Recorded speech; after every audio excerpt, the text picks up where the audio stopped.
Hey everyone, it's Michael and Alex and Ruben from Bullion Now, bullionnow.com.au, and I did approve Ruben to start us, but I was halfway through eating the last of my lunch. Are you right? Do you want me to hold off a sec? He's like, no, I can eat on camera, it's fine. And then I think it came a little bit, the intro opened a little bit earlier than you were expecting. I'm like, so I apologise for the fact that there is a half-eaten sandwich in my hand that some generous person got for me just before we came on camera. Oh, nice. Big shout out to the generous person that got me some lemongrass beef. Oh, what? I got a sandwich, you got lemongrass beef. People have chosen their favourites, Michael. Yeah, obviously. So, yeah, no need to share mine. I'm done. Well, you can have the last bite if you like. I don't know how I'm going to eat this on camera without making an idiot of myself. All right, I'm gonna hit some of the. I'll leave you talk and eat and talk. I'll can turn away slightly. Oh, no. I'll just respond to some of these here. I'm just trying to find. Do you want me to read the one that we? Yeah, can you read the one that It says, attention, Michael. I've sent numerous emails to your staff without any reply. A couple of times on live Friday show regarding the end of financial year statement for Bassman SMSF. Yeah. Yes, and received, and we have responded to it. I remember, like, you emailed myself last week when I gave my email out, and I had responded to you Monday morning. So if you check your email, you would have had a response in there. And within that email, I saw two other emails previously that have gone out to you from the sales team. And I put it in there, 27th of October and again on the 7th of November. So if you check, maybe, I don't know if you're not getting them, but we're not getting any emails bounce back. And I did get yours in, and all of them have been responses to your direct email. So that's 3 for 3. So I'm not sure what's going on. Maybe you want to check your spam or junk folder or something like that. It might be going on there. But as far as we can tell, we've sent out 3, and those are the dates. Hot chocolate as well. Mate, I'm doing well. That was me. Oh, mate, you're all heart. I'll forgive you for your lemongrass beef. We've also got James Howard tuning in from the UK. 3:30 over there, and dark and grey apparently. They say, lovely BN people, I have an order from a month ago which is still processing. No email confirmation that it has been completed. And is there an alternative way to pay my storage, as I don't want to pay an additional 15 quid to the bank for an international transfer? You know what was going through my brain through all of that? 3:30. Oh, well, I wonder if it's daylight or dark. Well, that doesn't make any difference because it can be pitch black 3 a.m. or 3 p.m. No. This is sorry to digress, but this is why I jump. This is why I don't use civilian time. I just go 24-hour time. So it's either 15:30 or it's 03:30. That's how I'd put it. Alrighty. So now, after all of that, I've forgotten the question. Can he pay it a different way? Two different things. There's one is hey, there's an order from a month ago that I haven't heard anything about, and two, to pay for storage, is there another option than international transfers? All right. And who was this? Sorry, James. This Howard. is James. Okay. Good old James. James. Yeah.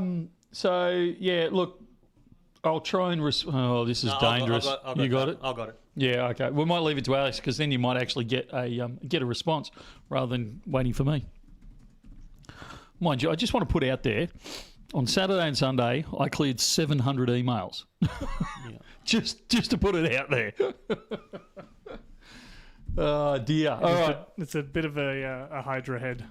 It absolutely is. So, no, it's all good fun. What have we been up to this week? I've been clearing my own emails now. Oh, seriously?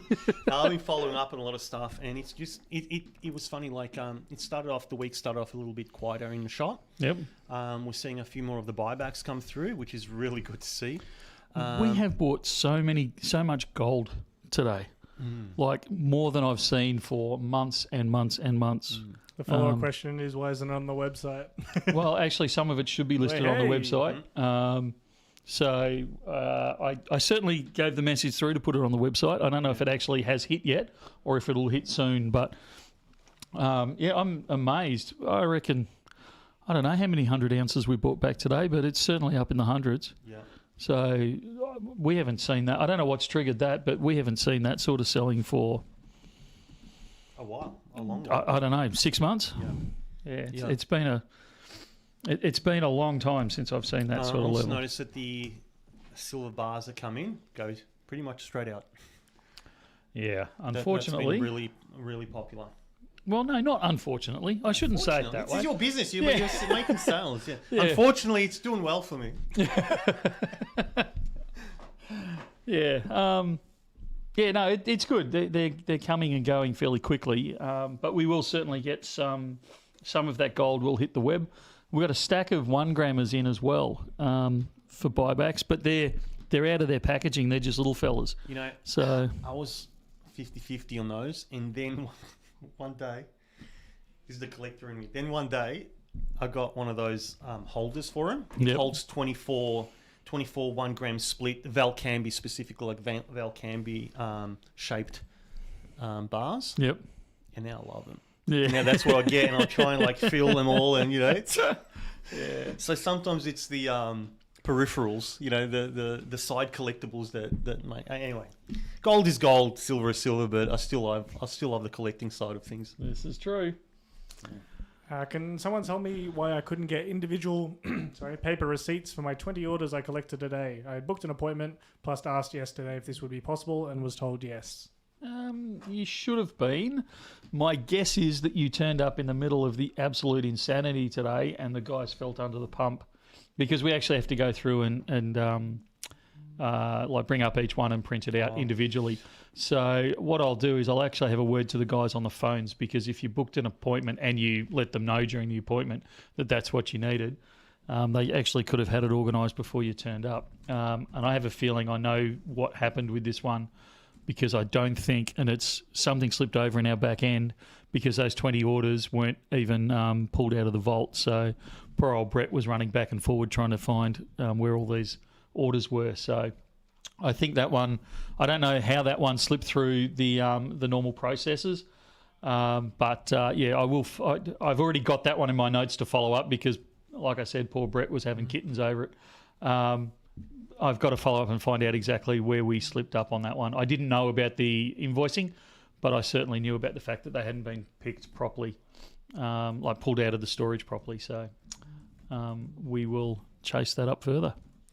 The other thing is, if that was early in the morning, I don't know if that was or not, but we had printer issues and we had to get another printer in as well. So it could have been an issue with the printer. So we had to swap that out, and that was at the start of the day, pretty much. Some numpty out on Collins Street put their backhoe through the fibre optic. So where Ruben's running, actually, what are you running this live stream on, mate? Smoke signal? Yes. What is it? Aussie saved us.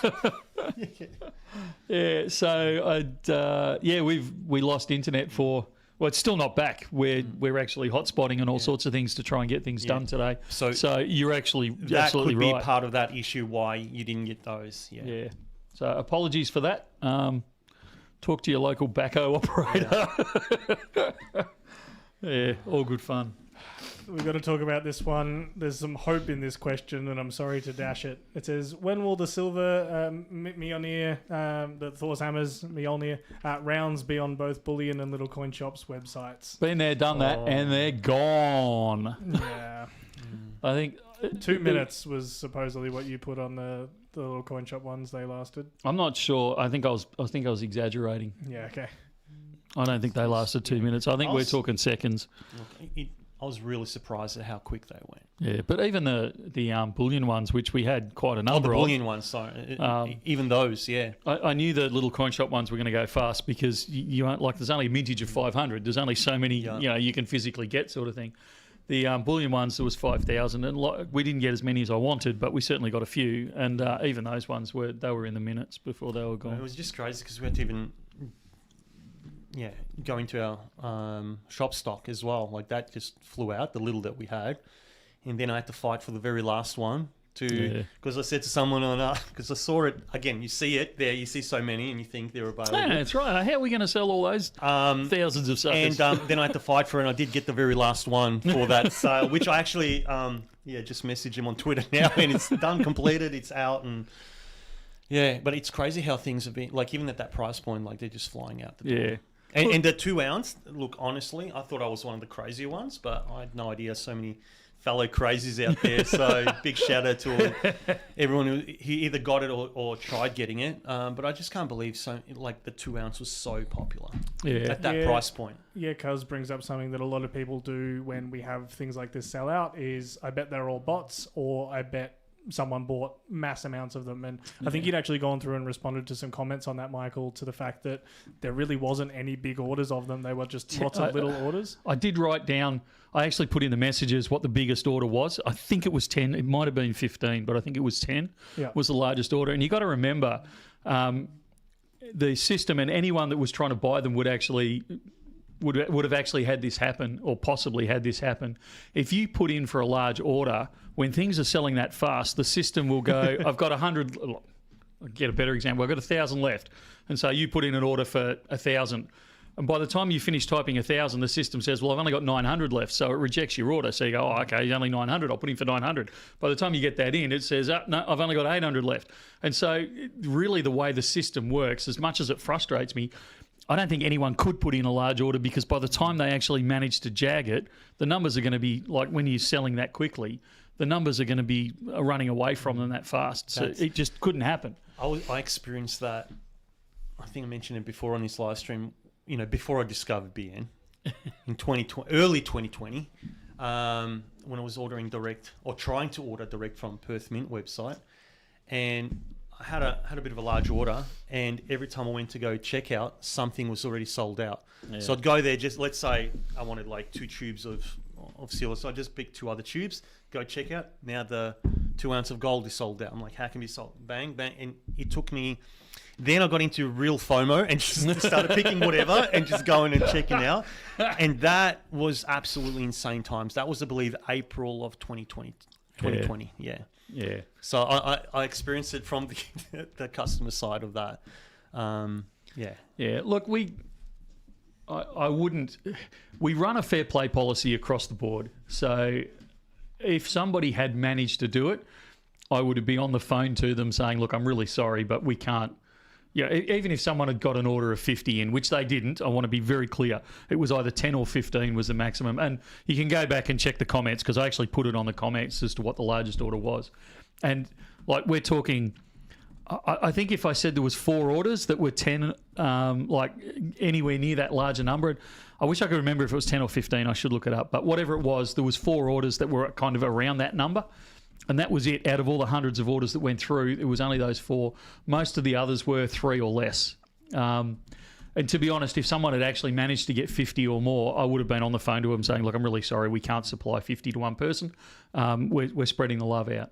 And you've got to remember that we actually, I'm not saying this to try and discourage people from buying smaller numbers. We absolutely support the I want one for my collection, because that's us. Pretty much every person that works for Bullion Now wants one of this or one of that. So we support it. And I've said this before on camera, but not for a while. We actually make a loss if someone buys 1 or 2 or 3 coins, because by the time I pay Adam to receive or order the stock and receive the stock, by the time I pay Ruben to get the listing, like the photos done and the listing up, by the time I get the guys to pick it and process it and get it out shipped and all that sort of stuff, you need to be selling 5 to 10 of an item just for us to break even. So we go out of our way. It would be much easier for me if I just said, right, I'm going to sell the whole lot to one person. We'd actually make a decent profit out of it. But we choose not to do that, and we actively choose not to do that to make sure that the people get 1 or 2, because that's exactly what I would do. If I was a customer of BN, I would go, I love that coin. I want one for my collection. And I said this on camera. This is not the coin that you're going to buy 100 of, because the premium on them was 22 or 24 bucks, something like that over spot. You're not going to come in and buy 100 or 1,000 of them for your stack. You're only going to buy a couple for your collection, and that's the whole reason we brought them in, was so people could get a couple for their collection. And like I said, other than it was either 10 or 15, whichever it was, other than those couple of people that actually ordered that, everyone else ordered that 1, 2 or 3. Yeah, the other thing I want to mention is on the limits of, some people were saying, even with the silver for 1 per person, at this stage, we couldn't even do it because we're running behind so much. So we're trying to fill all the orders. Like, can you imagine? Another 2,500 Just think about imagine orders. then going back and then emailing back and then they're re-emailing you and then the email list. I mean, how many did you do? 700 and something emails the other night? 700. 700. So can you imagine all these other emails coming in and bogging it up? So that was just not, even if we wanted to at this time, it just wasn't practical. Yeah. So, yeah, Fox has just looked it up. So I've written the largest order was 10, but most people bought between 1 and 3. So, and that's the way we wanted it, was that we shared the love. Or none over here. Yeah, well, I didn't get, yeah. And again, the last one that I got, I actually passed on to that Twitter sale. So I'd have to check this to be exact, but I'm fairly sure that no staff actually bought one. I didn't get near them. Yeah, no, I don't know anyone that got one. Yeah. No. So of either of them, yeah. Yeah. I can't swear to that one, but I'm 90% sure that no staff actually got any of the Bullion ones at all. Bullion ones. Did any come in as buybacks? No? Well, Brett wouldn't have got one. Yeah, that's right. And of the little coin shop one, I know the little coin shop ones didn't go to staff. And the first thing I checked with that is make sure everyone had there were no double, people didn't get more than one, and there was only one per. So I was happy with that, especially when I sacrificing something of my own collection to pick it up. Again, I still thought we'd have some lasting, but yeah. Somebody asked, Desi's got it up there. When do you expect them in stock? They are actually in stock now. If yours haven't been picked, it's probably because we're still catching up. We are catching up. I've been really impressed with the pick team. They've done an amazing job to get where they are, but unfortunately, we're still not up to date. And big shout out to Ruda, who's been helping left, right, and centre. And especially for a lot of the individual picks and stuff that we're holding up some things. So big thanks to you, buddy. Yeah. Question about the website. When looking at orders on the website, is it possible for the status to have in storage added as opposed to completed processing? It's possible. It's just not happened yet. We're upgrading our back end system. Hopefully at the start of next month is the theory, and I probably need to talk about that later. And once that's up and running and we're all comfortable with it, we're then going to upgrade the website, and things like that will actually get on there. All right, the big one that lots of people in chat are waiting for. What I did on Wednesday. Oh, no. The Wonka word. So the Wonka EOI was run this week. It has now officially closed. I had stupidly, about 20 minutes before we came on live stream, I thought, I'll actually have a quick look at the Wonka because DJ, bless his cotton socks, did all of that in the back end for us, which is really good. And we really appreciated that. He sent me through the list, and I thought, I'll have a quick squiz at the list, see if I can knock it off before live stream, get it all sorted. That'd be a great thing to be able to say, hey, we've done it, you'll be receiving your email in the next hour. Ain't going to happen. It's going to take me a long time to sort through all those EOIs. How many? You wouldn't know. Almost 500. Wow. So... And of a mintage of what, Rubes? 2.5? 4,000. 4,000. Yeah. Wow. But we certainly did not get anywhere near that many. Yeah. So, yeah, it really does become a bit of a problem, supply and demand. Look, Australia is 2 to 4% of the world market. So the fact that we can wrestle off the suppliers, or off the manufacturers, I should say, more than 4% of an allocation I think is pretty darn impressive. We as a country, we bat well above our where we should. Well, for the amount we pulled out of the ground. Well, we supply. We're one of the major suppliers of the world, but the fact that the stacking market in Australia is quite small, and every time I go overseas, they do remind me of that frequently. But yeah, we certainly bat well above our grade when we're... So the Berlin show is confirmed to be bigger than Ander. Just a little bit. I haven't been, so I don't know. I can't even fathom. From the pictures you see, and you go, yeah, that looks big, but yeah. Mate, you have to go to comprehend it, particularly as an Australian. Europeans, like the market is bigger through the Northern Hemisphere, like the States and Europe. It's bigger. Coin shops are bigger. There's far more of them. Like it's it's major over there. You come back to Australia, other than this building I'm currently sitting in, there is a smattering of bullion dealers around the country. I think if I said if there's, I've never counted, but if I said there was 50, I think I'd be exaggerating for bullion dealers. And then there's probably fractionally more coin dealers around Australia. So, like our whole market would fit in one room of the World Money Fair. And not one of the big rooms either. Like, we're talking one of the small offshoot rooms, and that's our whole market. So it's difficult as an Australian to comprehend how big it actually is over there. Well, we're starting to change. We got over 300 viewers on live stream. What was our first live stream? I think I was overexcited because we got into double digits. Yeah, I'll have to go back and check. But it certainly wasn't a lot. Yeah. So I love the fact that the industry is growing, the stacking community is growing, and that we're a part of it. I think it's fantastic. I love it. I think it's great. Out of curiosity, does Bullion Now buy home/hand poured stuff? Can't afford to do it, but sometimes the dreams get the better of me, making my own rounds. So I thought I'd ask. Kind of good to know the answer to that question before getting into doing the pouring. Yeah. So good time to ask the question. Look, I can't say we never buy back hand poured bars, but there is certainly a reluctance.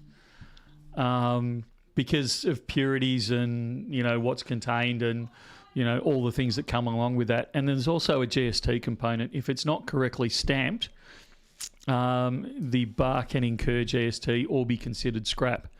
Even though it's, your precious creation. There can be, I'm not saying every single time, there can be, there can be some issues there. So, if you are going to do it and you want to do it to sell back into the industry, come in and actually see someone and ask, or probably even easier, grab yourself a Perth Mint bar or something like that. If yours complies with what Perth Mint's got stamped on theirs, or PAMP, or any of those kind of mainstream ones on there, you've got the purity on there, those types of things, then you can be pretty sure it will comply with that side of it. But I caution you about doing it and then and then expecting to get full spot for it straight off the bat. Have we dropped out? I know. No. Okay. We did lose a couple of frames, but I think we are still going. Yeah. My screen was not cooperating. So yeah, that's okay. Another thing I want to mention, and I touched upon it in the live chat with Dematic. We were talking about getting some of the fractional 1 gram platinums made available, so that you should have seen that go up on the website. So it's one of the packs. So these are the little so cute. The 20, what it's called, multi-pack or split pack.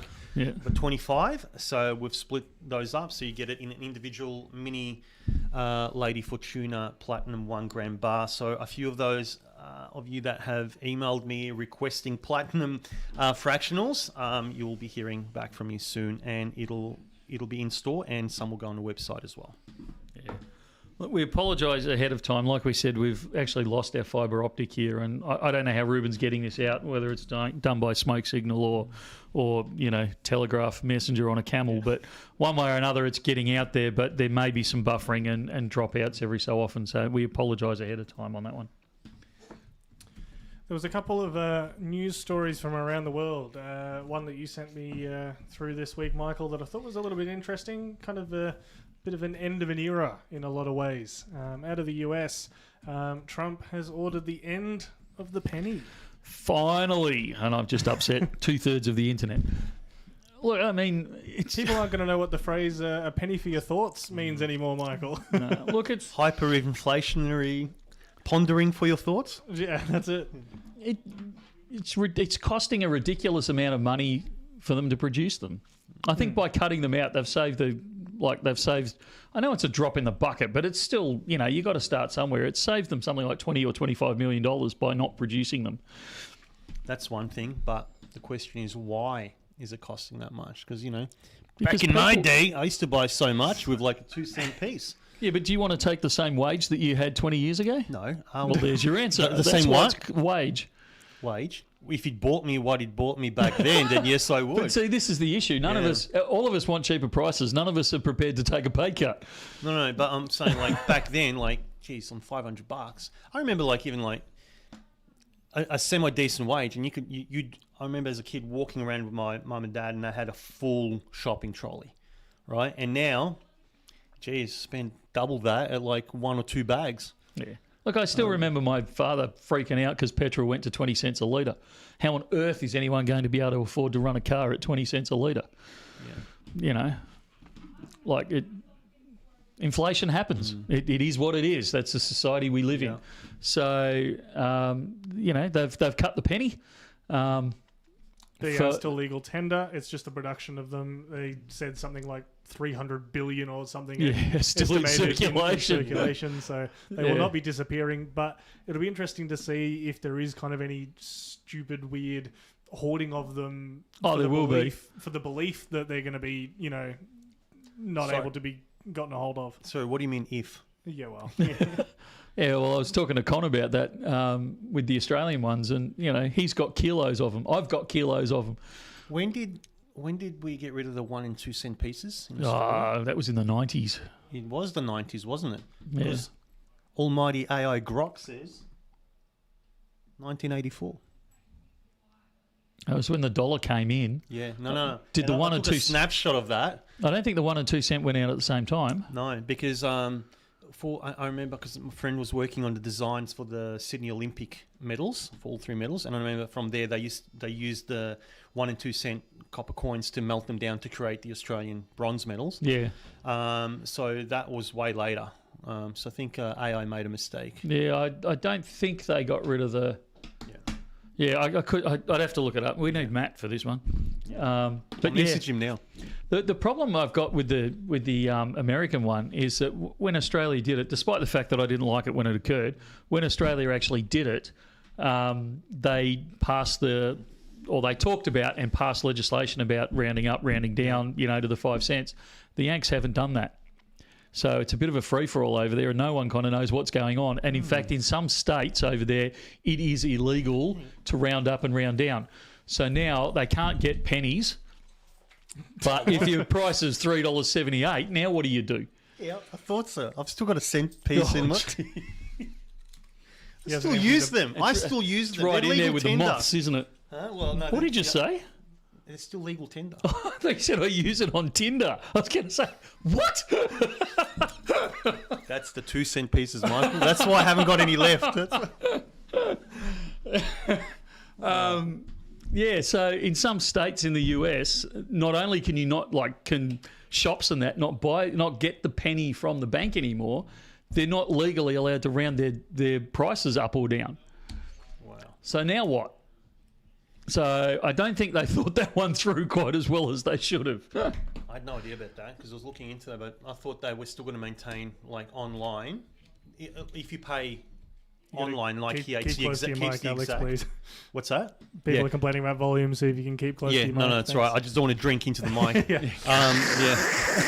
I'll save that for Tinder. But Great. if it's online payment, they still said they want, like in Australia, keep it to the cent. Yeah. But I thought that we're going to round up and down. So in some apparently- states, yes, maybe in some states, no. Like I said, apparently it's illegal in some states, but the bigger problem is the calculation of tax over there because each state is different and they all seem to be very... When I'm there, it makes absolutely no sense to me, being a dumb Australian. But I don't know how... Because they'll set my understanding is, and any Americans on here, please correct me, but my understanding is there's a price and then they add the... the 10% or whatever it is, sales tax after the purchase type of scenario. And I guarantee you, the same as our GST, it never kind of works out exact. It's always going to be a few cents over and a few cents under. So I actually don't know how they're going to, practically how that's going to work longer term. So I guess they'll work it out eventually, but it sounds like there's going to be a lot of confusion for the next few months. Well, yeah, I got Gondorian Gaming. 1 cent was last minted minuted, I think minted in 90, and 2 cent was 89, I think. They did correct themselves. Yeah. There's an interesting one here that I wanted to address, saying basically how poorly we've handled the wonkers. It says, I've been either watching or buying bullion from you for years now. I must say that the way you've handled the wonka has been poor. Speaking to other stackers, they are of the same opinion. The thing I'd fire back with is just What's the alternative? What's the alternative? When we only have a certain amount, I saw someone else say before, you should have just limited it to one per person and released it. The problem is when we do that, people say, you did it while I was at work. You did it while I was at this. The advantage of doing it this way is that we've given people a week. Everyone then has a fair chance. It's not, it's not a case of who happened to be at their computer, on their phone or whatever at that time. It gives everyone a fair shot. So it's not as nice for the people who are sitting there, refreshing constantly, but it's as fair of a way as we can think to do it. It's interesting that we're getting pinged for running an EOI. When we talked about the Thors, the questions that were coming up was, why didn't we do an EOI? I think a lot of... I can't win. I think a lot of our viewers are aware that we are damned if we do, damned if we don't, and... the majority of people sitting there, I'm sure, can sympathise. But yeah, there is pushback from both sides, no matter which way we do it. You just can't please everyone. That's something I learned. We can't please anyone. Yeah. in this case, there is no one we're going to keep happy. Staff, customers, anyone in the Bullion Now family is not going to be happy. I'm happy. I had my lemongrass beef bun me roll. That was great. Thank you, Sonia. That was fantastic. I love the thought. It's just gone off the screen. It was Trail X-Rage. He's knocked off early and he's sitting in a pub in Queensland. Nice. Listening. And I just thought, mate, that is just so Australian. It really is. I think it's great. Some other people asking about the new 5-ounce maple that's being done in collaboration with SD Bullion. And if we're going to be able to get them. That's the gold ones? The silver ones. Oh, the silver ones. I was going to say 5-ounce gold ones. Oh, no. That's a lot of your 1 cent question I've got to pieces. respond to on Twitter. That was in regards to the 1 ounce. I believe it's the same one, the 1 ounce gold. So I was trying to... They didn't really have much up on their website that gave it a sense of scale. So I pulled out one of the videos they've done recently, did a big sit down. So this is a sample from their, taken from their video. But I liked it sitting in a hand. It gave a little bit more perspective to see a maple of that size. I think it's beautiful. Hats off to SD Bullion and the Royal Canadian. No, not this one. Sorry. Wow, that's beautiful. I haven't seen this one. They've done a great job. They really have. Fortunately, unfortunately, depends on how you want to look at it. They've got the exclusive on it, so we'll beg and hope to get some, but I can't guarantee it on that one. It sure does look sweet. It does. It's sorry, pun intended. Going back to conversation about the wonkers. Jan Clark, I appreciate what you're saying there. So he's saying, been handled fair and equitable. Additionally, there's been no price gouging by Bullion Now. And that, I don't want to blow our own trumpet here, but I'm going to a little bit. We don't do the price gouging. We absolutely could have on the Thors. Geez, we could have price gouged on those heaps. The Thors, the Wonkers, the Cokes. Yeah, we don't do that. We're trying to do the best we can. We are certainly not infallible. I'm not about to say that, but if someone can come up with a better way of doing it that is more equitable, we will absolutely listen. It's just after all these years, we've tried different things and I haven't actually found a better way to do it. So, and we won't price gouge on them. Even though we certainly could, we don't do that. We try and look after the stackers and the collectors as much as we can. Yeah. Sounds like a band, doesn't it? The stackers and collectors. That's great. I like it. What kind of genre? Do you know what? Drunk genre at the next pub meetup. That's right. Stackers and collectors. The stackers and collectors. Yeah, we might get an infringement on that one, but that's okay. Dear, I have called this this stream something about the future of selling gold, Michael. I came across a video out of China. Now, I think the very start of the video I'm about to show does actually include a spelling mistake. So, but I've checked a few different sources. It is a thing. They've got some gold ATMs over in Shanghai mainly, but I think they're opening up a few others. This isn't exactly new. I think they've been trialing them for a few months now. But I thought it was a super cool concept. So. let me play this there. So yeah, the manual maybe not, but yeah, done by King Hood. But the idea being that you can bring along your gold to this machine.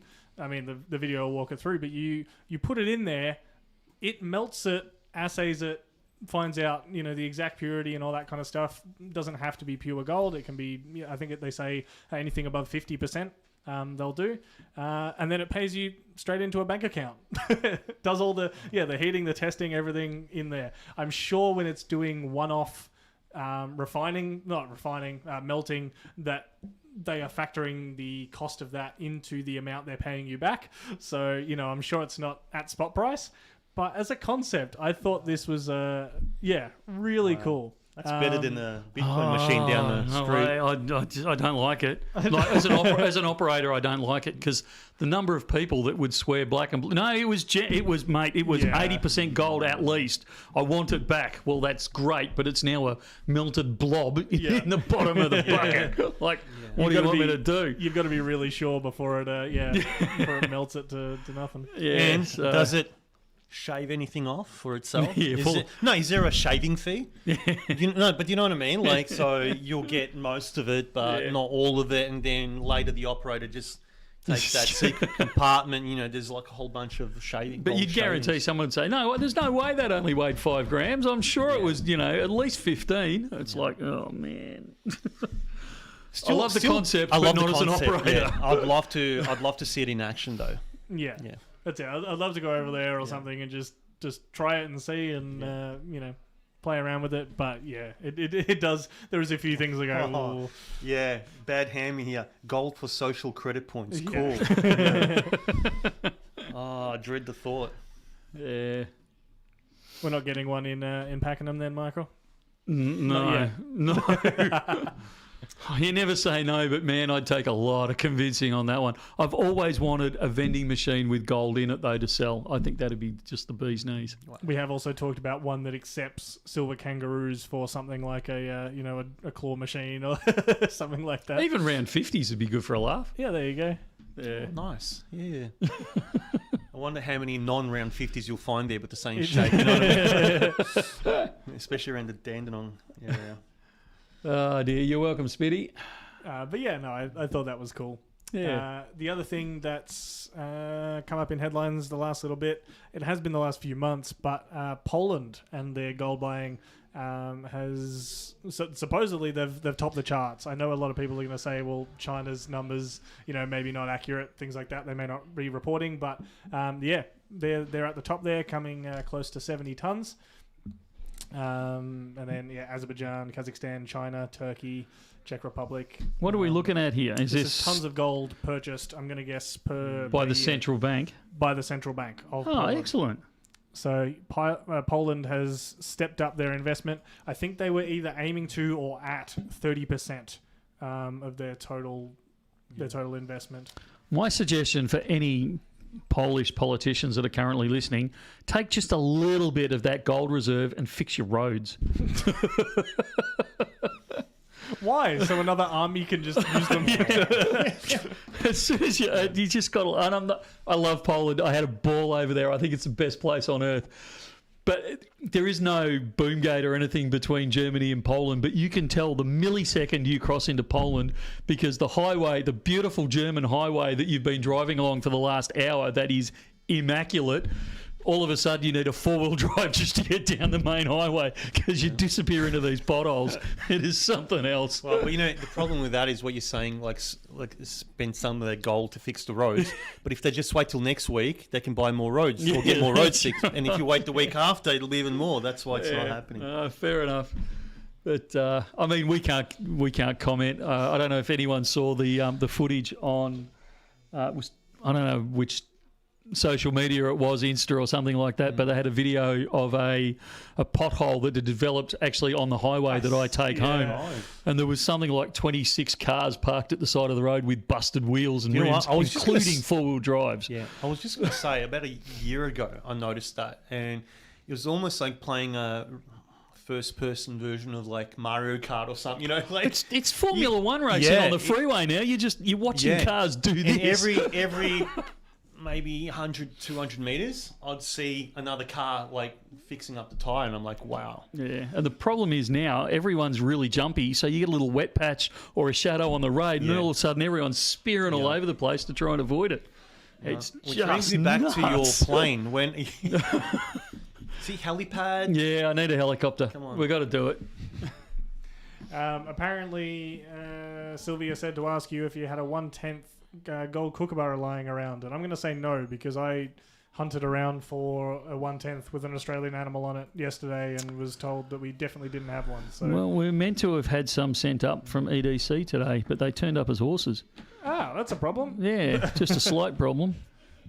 So, yeah. Can't help you on that one right at the moment. All right. Before they sell out again, I think we take a look at the little guy just at the front of the desk in front of you there, because apparently they're guy up and listed. Hang on. Oh, that's beautiful. So, in the same vein as we're not sure how to release products without them all selling out and people getting mad, here's another product that sold out very, very quickly and is sure to make people mad. You've got to get one of these for Christmas. We are looking at a Geiger Gold Merry Christmas Minted Bar 1 grammer. And, Have you got a photo of it for us? Or are I we... don't. Oh, so we're literally holding this one up to the camera. We absolutely are. If you want to hold that one up, Michael. Yeah, I like Silver Ruger's comment. Why do cars have to be roadworthy, but roads don't have to be car-worthy? I think that's fantastic. very relevant. So this is... I can't work on the back end of a camera or the front end of a camera. I go the wrong way each time. Just do it back to front. Just go against your instinct. Yeah. Do what George Costanza would do. So this is a 1 grammer produced by Geiger. He has got a photo of it. And you can see there, it's just... I think it's fantastic. I really do. And obviously a few people think that because we sold out this morning. And I think... Have we just released the next batch? Oh, wow. Yeah, so we've released So the they've next gone batch up of and them. sold already. Yeah. Wow. Yeah, When I first started talking about them, we had 60, 69, and we are already down to 40 something. So they're going. Okay. So just yes, it's you can argue it's gimmicky and it's all this sort of stuff, but it's just good fun. It's a good talking point in the stack. And for those that are freaking out at the price of buying 1 gram of gold, because I've got to say I'm a little bit in that camp, we've actually got some silver, not like this, but some silver Christmas rounds coming. Some of them have just arrived. We were looking at them just before we came on stream. But there are some silver ones coming through.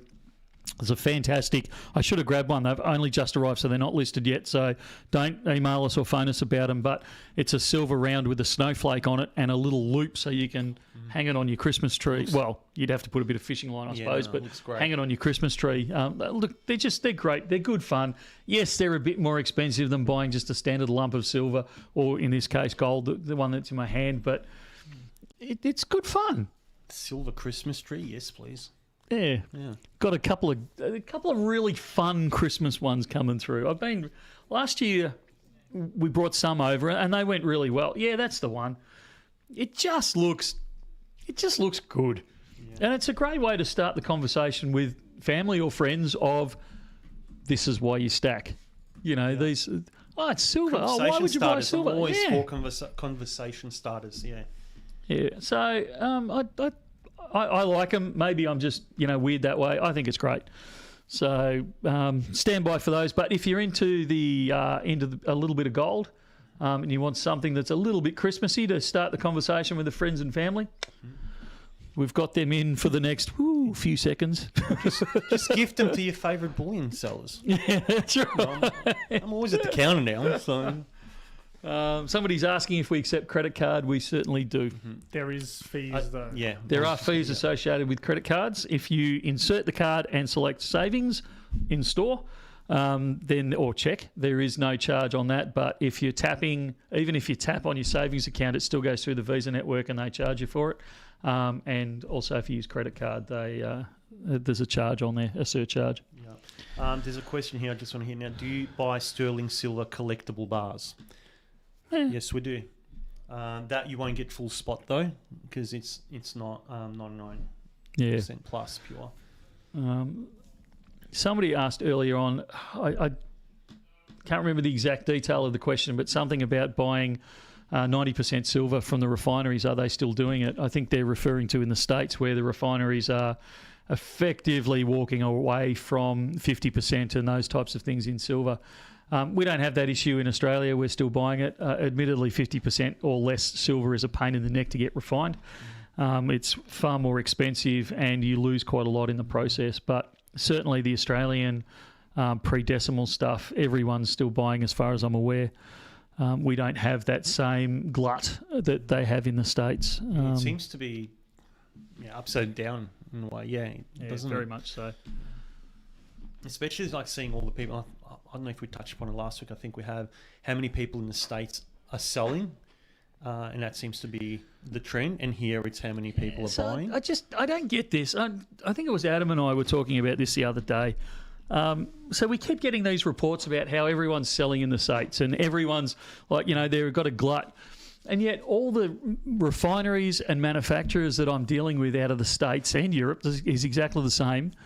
They're still having the same supply issues that we're having. They're still having, they can't get hold of raw product. They can't manufacture enough and all these types of things. They can't, but they're not taking in... Well, I understand why they're not taking in the 50% or less because it is a pain in the butt to refine. But in the States, as far as I'm aware, it's 90% pure. Well, that's what I thought. All there are 90... Well, not all. Most of them are not 90% purity. Yeah. So I'm just a bit surprised at that.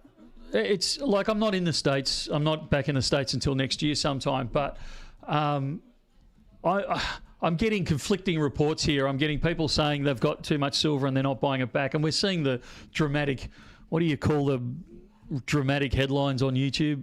Clickbait. We're seeing all the clickbait signs. But when I'm actually talking to those refineries and I'm talking to the wholesalers and some of the retailers over there, they're all telling me we can't get enough. I don't know what you're talking about. So I'm watching from a distance, so I don't know. It's I don't know what's happening over there, but something's not making sense. It'd be great to talk to someone out of the US. I think either on stream or just for a video to get me a bit more of a boots on ground opinion on some of it. That would be very cool. Like the Tennessee Coin Code guys or someone like that. See what they're experiencing. Yeah. Another one from the good old UK. My dear wife, bless her cotton socks, she's taken her mother back to the UK on Monday. Oh, wow. So I told the boys, so the next 6 weeks, frozen pizza. You know what? I was just going to say, so what takeout menus are you going to do for the next... Tell you what, the takeout place around near our place, they're going to cop a hammering for the next 6 weeks. You know what? You should buy some shares. Get some money back. The stupid thing is, we all, like the boys and I, and my daughter still lives at home as well, so I shouldn't just say the boys, but we joke about how we're going to go, frozen pizzas and all the takeaways and all that sort of stuff. But within 3 days, I guarantee you, my kids are coming at me saying, "Can we have veggies tonight?" What? Yeah, my kids love vegetables. Hang on, are you being sarcastic? No, I'm definitely serious. It's got to have come from their mother's side, not their father's side, I can tell you. Yeah. They, within 3 days, it'll be, I don't want takeaway. Can we have, a roast tonight and veggies, or can we have, whatever? So hang on, who does takeaway or roast veggies? Yeah, no one, unfortunately. Charcoal chicken shops. Nah, they don't do decent ones. You got to do fresh cooked veggies, mate. Oh yeah, you do. But so, guess who's going to have to dust off their cooking skills over the next few weeks? The oldest. Yeah, not me. Not you. No. Or the youngest. You can always bully the youngest. Yeah. Well, not always. Actually, all of my kids can cook really, really well. Again, it must have come from their mother's side, not their father's side. Yeah. But right from very, very young, Katie taught her kids how to cook and how to do their own washing and cleaning. So, yeah. Anyway, we're supposed to be on Bullion, not how to raise kids. How to raise kids the Bullion way. Yeah, that's right. Talk about that. There's some talk about the Royal Mint. I've seen a few headlines with them lately, a lot to do with shipping and things like that. Someone sent some stuff to them and they, the Royal Mail lost it, and there's a whole insurance thing that's popped up in the headlines.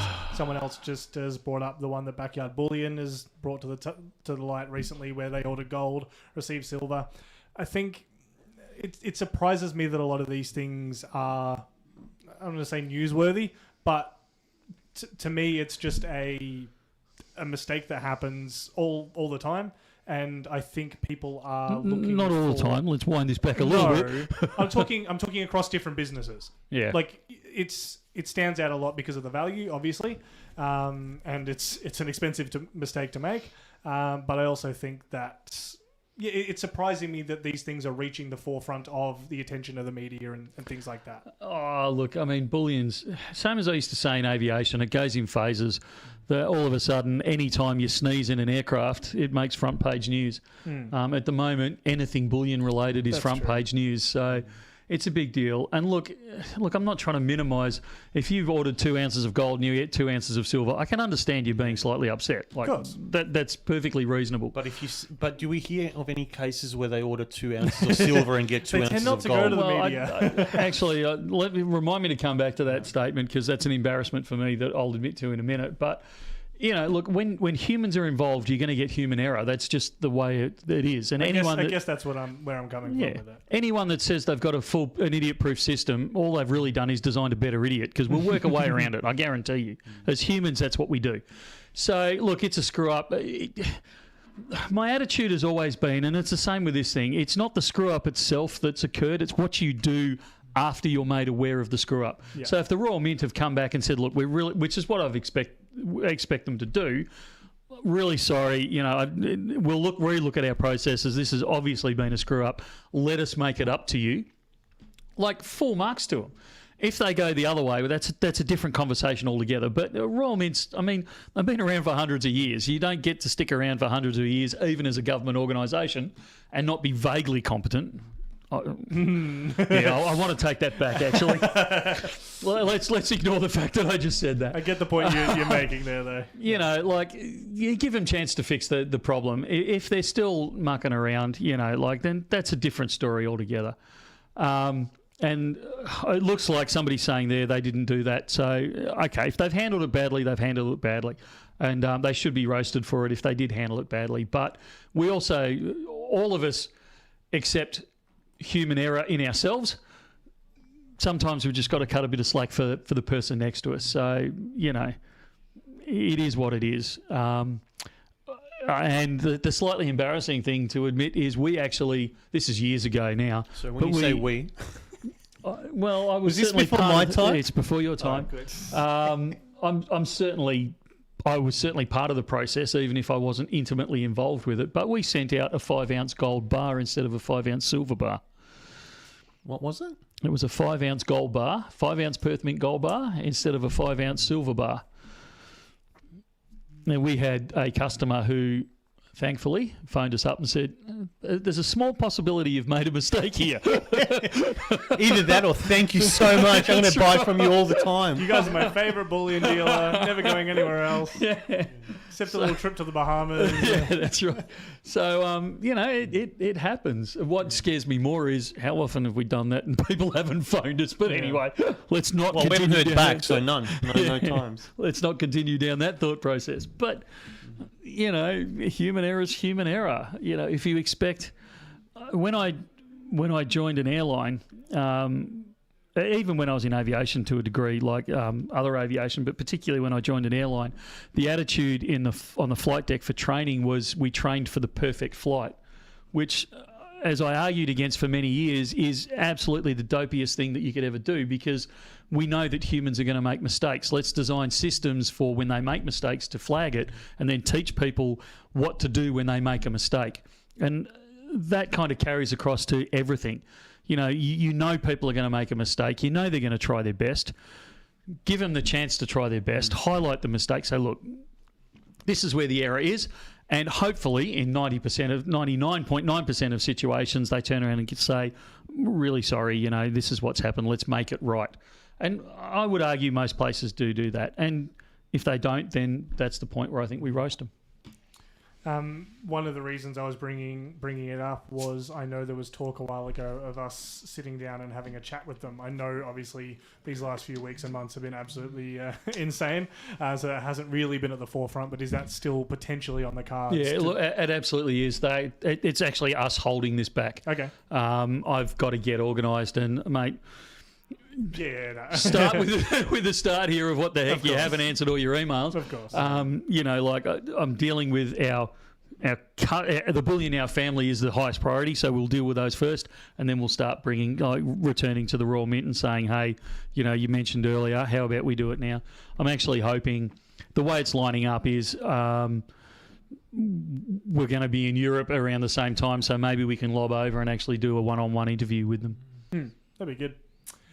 I've got a video to show from one that a few people actually have sent in to us, and you sent it again. I think you've sent it a couple of times to me, Michael.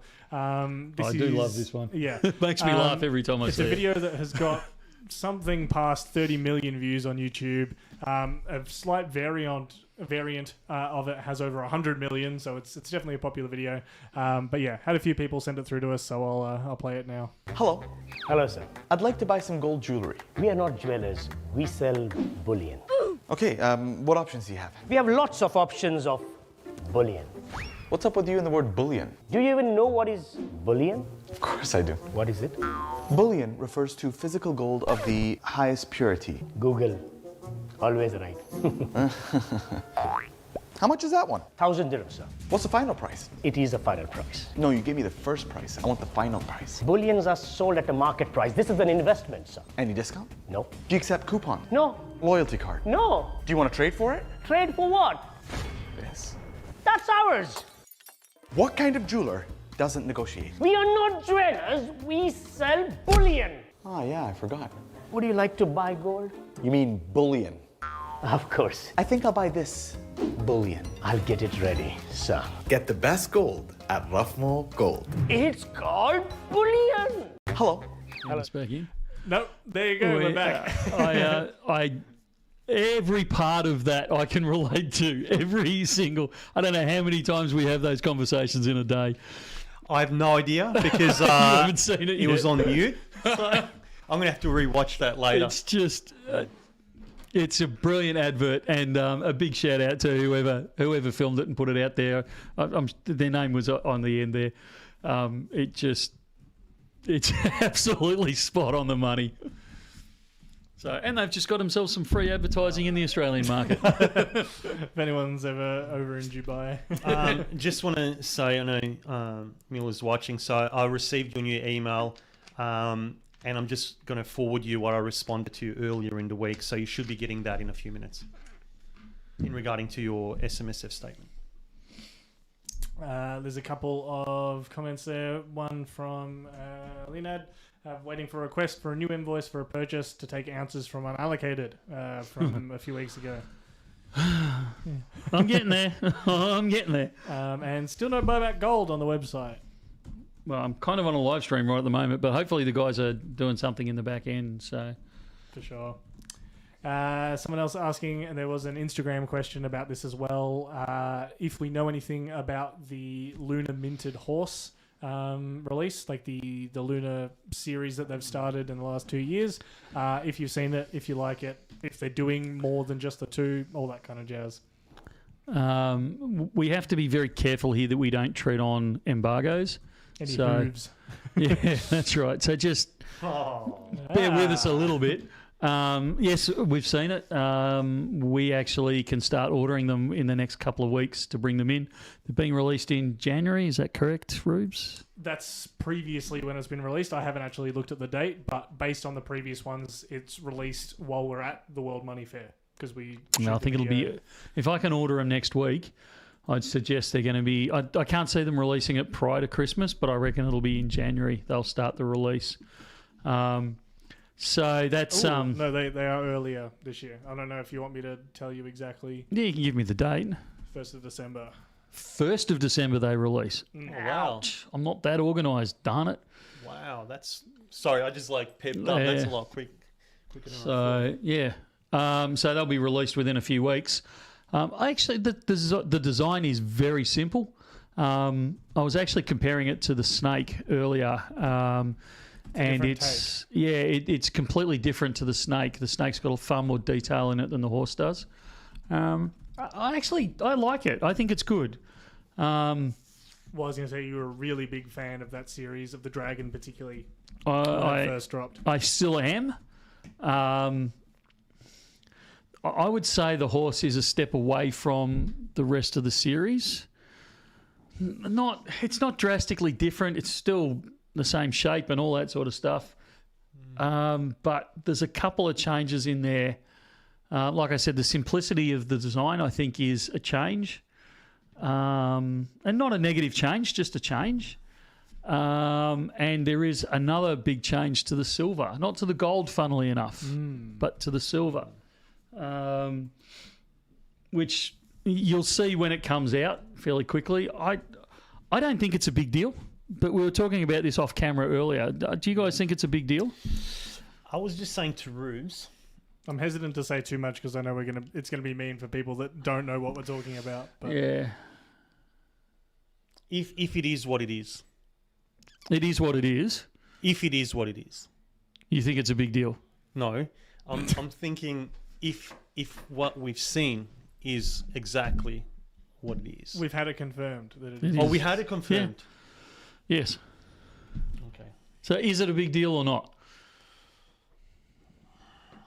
To certain collectors, it might be.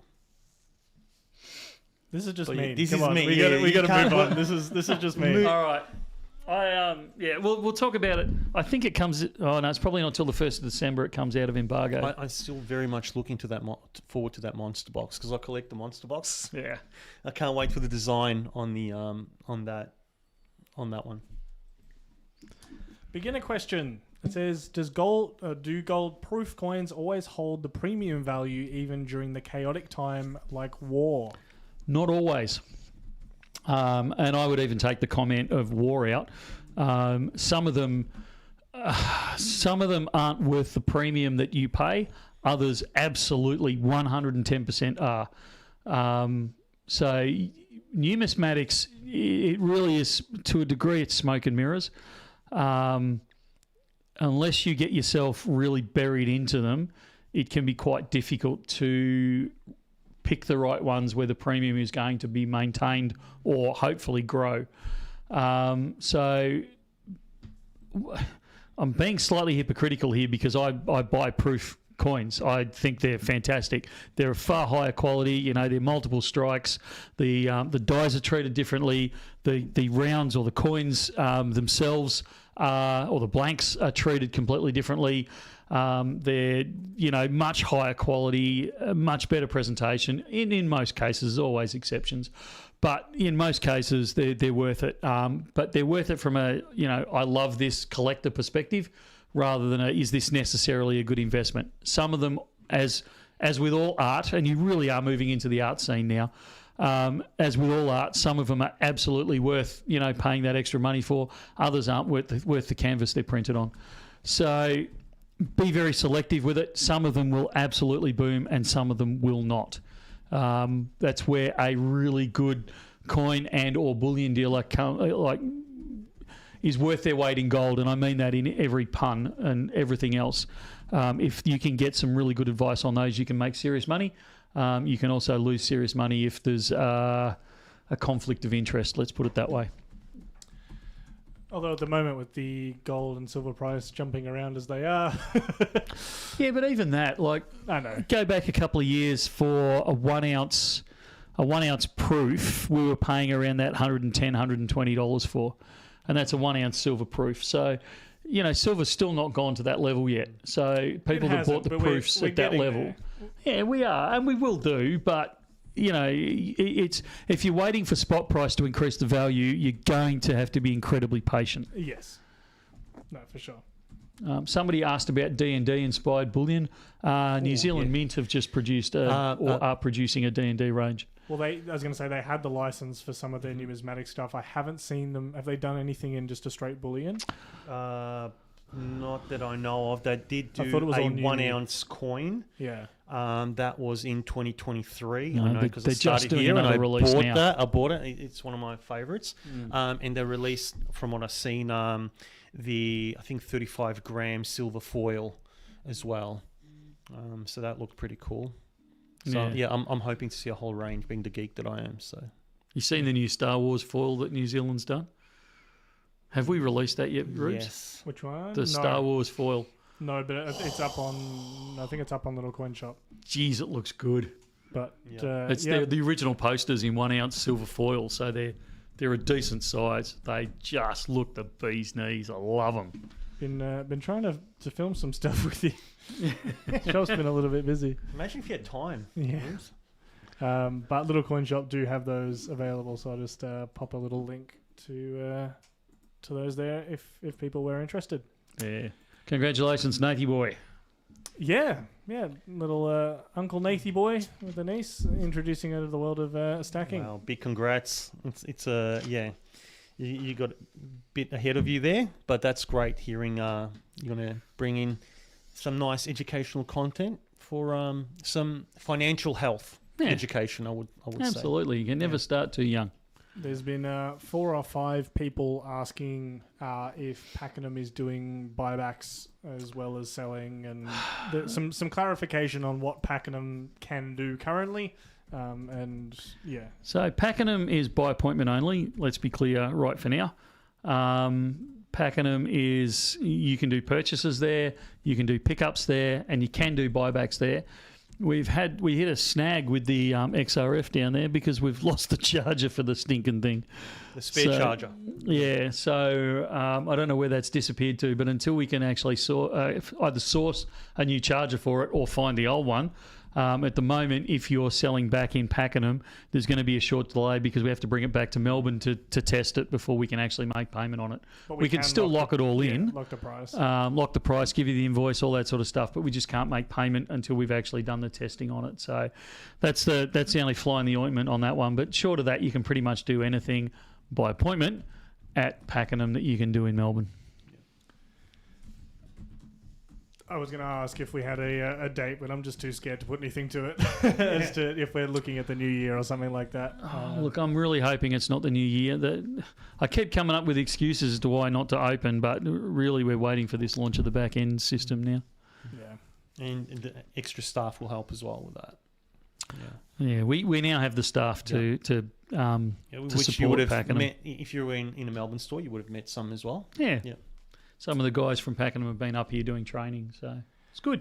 Bad Hammy asking about Christmas cut-off dates and if we have anything locked in yet on that front, either for shipping and or us stopping. We will stop. It's the 23rd of December will be our last day for the year. So it's the same as we do every year. As far as shipping goes,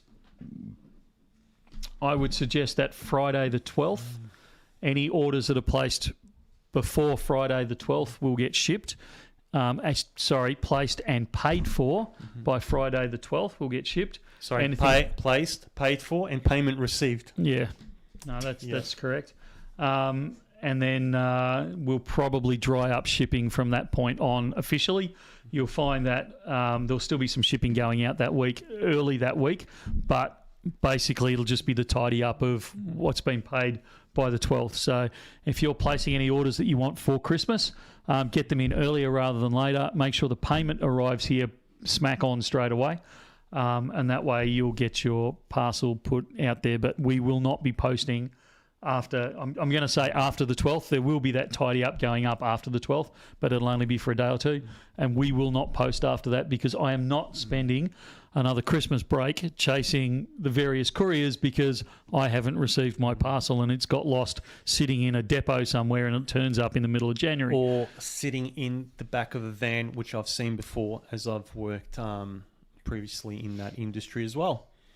In between my uni days, trying to get some extra cash. So, that can happen because they're trying to clear out, especially during those busy times and delivering on weekends when they don't normally do. And if you're not very careful about your stock, it can go, not disappeared fully, but in terms of not knowing where it is when asked for. So that can cause a lot of delays. Yeah. And do we know the reopen date?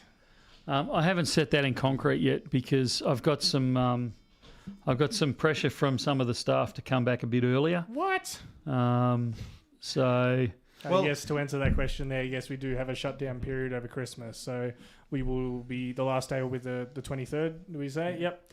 We'll probably open the 5th is my guess. Now, are we open on Christmas Eve? No, Oh, we're not this we year. never do. Yeah, I thought and I that, did before. no, that stems from some of our more German compatriots who do Christmas really on Christmas Eve. So to respect that, back in the early days, we just didn't open Christmas Eve. We gave everyone the day off, and it gives everyone a chance to get themselves, last minute. You sure? Yeah. Maybe I'm I feel coming like from I a different. I feel like it's a I remember Mandela working- effect or something like. I feel like from a I different remember working timeline. a Christmas I Eve. thought we yeah. worked the Christmas Eve. Maybe Either way, There this might year have we're been not. once that we opened for half a day on Christmas Eve, but Yeah, the that might be 23rd it. has Okay. traditionally been our shut-off day. So it gives people a chance just to travel for Christmas if they need to get to family. It gives, like I said, our more Germanic members the chance to have their Christmas on Christmas Eve, and that type of thing. So, and to be honest, it gives me a day to actually catch up on some things before I down tools for spending time with the family over Christmas. So. And we will let you know as soon as we know when we are opening back up for 2026. Yeah, And that will be, I'm guessing, dependent on staff levels. absolutely. It's completely dependent on staff. So traditionally we take at least 2, but preferably 3 weeks off during that period just to give everyone some breathing capacity. But I know because we've had some new staff joining, there's a few people who've approached me and said, look, I don't have enough leave up my sleeve. What are the chances I can do some work over Christmas? Because I don't want to do without the pay. So if we can drag together a motley crew, we might see if we can open a bit earlier. I think I still might have a T-shirt. Yes, the website is still open during that time. Yes, you can put orders into 3 months storage. They will not be being picked and put into storage until we're actually back on deck. Yeah, emails will most likely not be answered over that period. I might do 1 and 2 here and there, but that'll be about it. And there won't be any phones active during that time either. Silver Ruger. Boxing Day sale. That's the other thing we need to talk about. The event coming up earlier than Christmas is Black typically Friday. Black Friday. And we have a bit of announcement on that. We're breaking tradition on this one, Michael. We do. So traditionally, we've had 4 days of sales over that Black Friday. So we've done the Black Friday the day after Black Friday, 2 days after Black Friday, and Cyber Monday. I don't know what you call the Saturday, Sunday, but over that 4 day period, traditionally we've done sales over that period, and we've tried to do at least one of each metal. So Black Saturday. yeah, you can't call it No, Black you can't Saturday call in it, this not in country. Australia, no. Yeah, that's right. So yeah. This year, unfortunately, it coincides with us completely shutting down while we roll everything over to the new system. So we can't have our Black Friday specials this year. So that's disappointing for everyone involved. Somebody had the bright suggestion, and I won't mention Adam's name, but he had this bright suggestion that, we'll just run it the weekend before or 2 weekends before that. And I'm going, ads... That's Mate, now. not that I'd say ads because, it may not have been ads, but ads, mate, we are drowning. Like, are you really going to throw that at the packing crew when they're already training up to go onto the new system where hundreds, if not thousands of orders behind, and we're going to throw a 4 day sale at them where it's just going to go nuts? We're going to have resignations left, right, and centre. I'm not saying it's ads, but if it was ads, would he volunteer as well to do the pick? Yeah, that's right. So it's just, So unfortunately, I think I'm going to have to pull the pin on the Black Friday sales this year. We will try and do, I don't know what, and I'm not committing to anything yet, but we will revisit this in the new year. Okay. Do Australia Day specials. Nice. I like that. Something, Alex? I don't know. We'll make something up. Alex, this one might be up your alley. I have some Panda Gold coins issued from the Chinese State Bank. Do you know anything about that category since it has a long history dating back from the early 80s? Is there any value in the global market? Yes. Yes, there is. Absolutely there is. I'd have again. The value would depend on the coin, certain year dates, Condition. Whether you've got it graded or not, then what the grade is. I know the first one was actually a medallion because it didn't have a monetary value on it in the gold. Then the silver started a little bit later. First silvers were sterling. You can still get quite a bit for those. They're pretty cool. I find that a lot of people here do like that, except in 2015 was the cutoff date for when they did like in the 1 ounce. And then from 1 ounce in 2016, it went to the 30 grams. So from 2016 onwards, it's a 30-gram silver. Well, I can't say ounce, can I? And this is the issue. This is the issue with a lot of people now. They love the design, they love the series, but there's not that many people seeking it because it throws off their count in how much they have at home. You know, like you've got all these rounds or coins or bars, and you know, for all the 1 ounce, they're 1 ounce. Resties, you know, you got so many of them, and they're no longer 1 ounce. They're like 1.1 grams under. My daughter loves it. She collects it, so that's why I put in a lot of time in that. And she sells it as well. But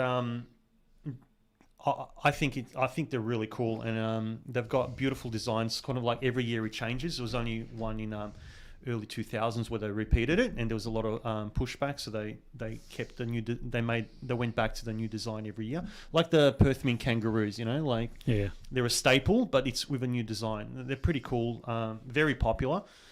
Just in Australia, I find it's a bit of a split between, which is why one of the reasons why we haven't think really got them in. The older ones do go in the second hand quite a bit. The ones that are still the full ounce. So hopefully that gives a bit of there's definitely premium on, again, depending on condition, but there's certainly premium on the older pandas. There unfortunately is some pushback against the Chinese products now because of the fakes that are coming out of China. So we got in this week or late last week, we got in some absolutely beautiful older Chinese bars, gold bars. And I was devastated, both the couple and myself. We had to send them for melt to make sure they were actually what they thought they were before we could pay them out and have them processed. But they were absolute, like, the Chinese produce some beautiful bars and coins. Unfortunately, their reputation of the Chinese market's been tainted a little bit over the last couple of years. So it's kind of it's a bit of an interesting area, that one at the moment. These were great. They were 50 grammers, 100 grammers. I didn't see those. 500 grammers. I did see them. Probably for the best you didn't see them.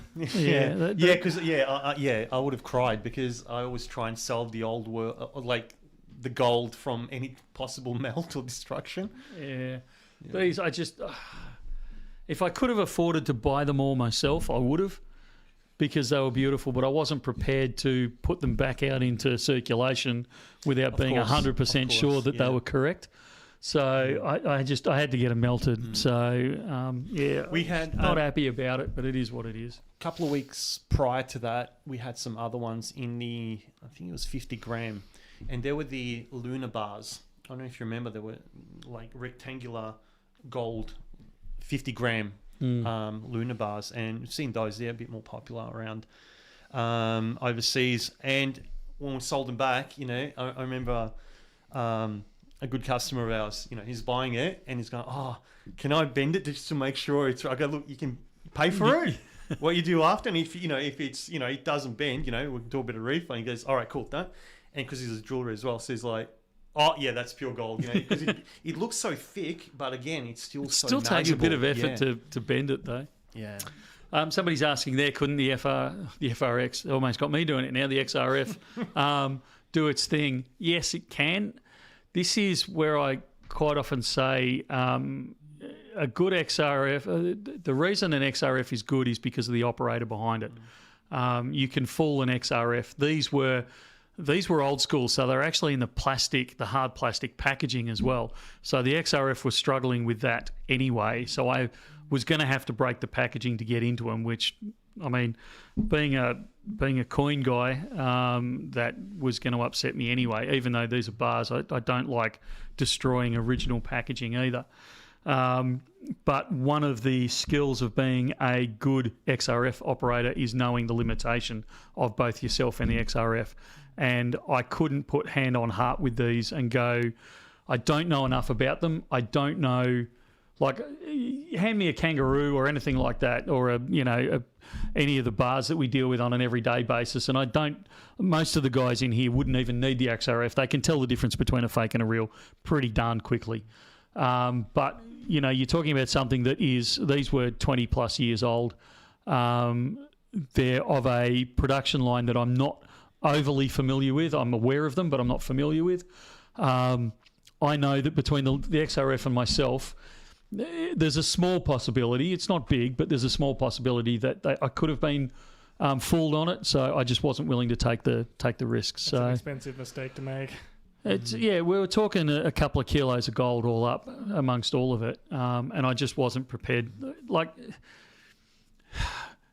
$200 and something thousand is a lot of money. Okay, I'm not saying it's not, but $200,000 is not worth the reputation of my business. I wouldn't do it.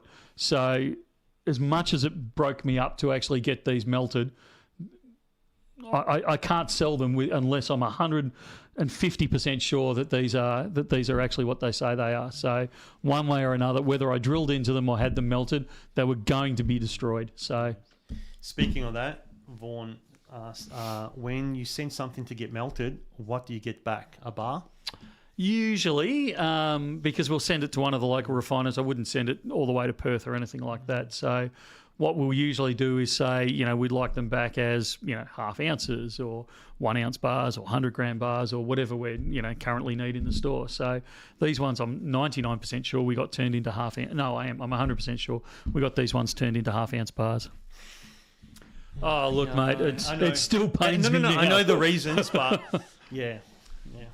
People are asking if they're going to be able to interact with their unallocated on the new system online. So Not either selling immediately. back or just viewing. Not immediately, but that will be one of the changes that we're going to be trying to introduce next year. All right, before we get towards the rapid fire, I want to take a look at a few different places around the world that our bags have ended up. Yes. We are looking at where in the world is that Bullion Now bag? Where in the world is that Bullion Now bag? Where could it be? Can you guess? Let's see.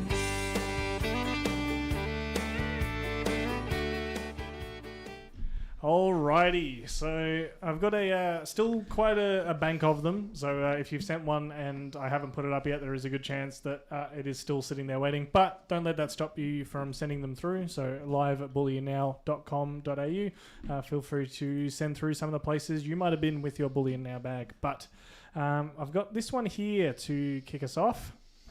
So we've got a bit of a city in the background, some kind of older building there in the midground, and then obviously the Bullion Now bag in the foreground. Any ideas, fellas, or chat? Queenscliff. No. Okay. Is it Australia? And then, wow. Is it? It is Is not it, Michael? Australia. I didn't think. I wanted to make sure I wasn't that far out of the park. I don't think it's Australia. There we go. Aljoy 17, very soon followed there. Greenwich. Oh yeah. From which it's the Greenwich Observatory from where we get our Greenwich Mean Time over That's the in one. the UK. Yeah. So Not called Greenwich Mean Time. Let's not get into that. Alrighty, we've got another one that's a part 1 and 2, so we'll see if you can get it from part 1. If not, we'll move to part 2. But we've got this one here. Waverley Park. I got too many cameras in the way. I got to wait till. Oh, hang on, no. Gets through the No, delay. that's a clue, isn't it, on top of the bag?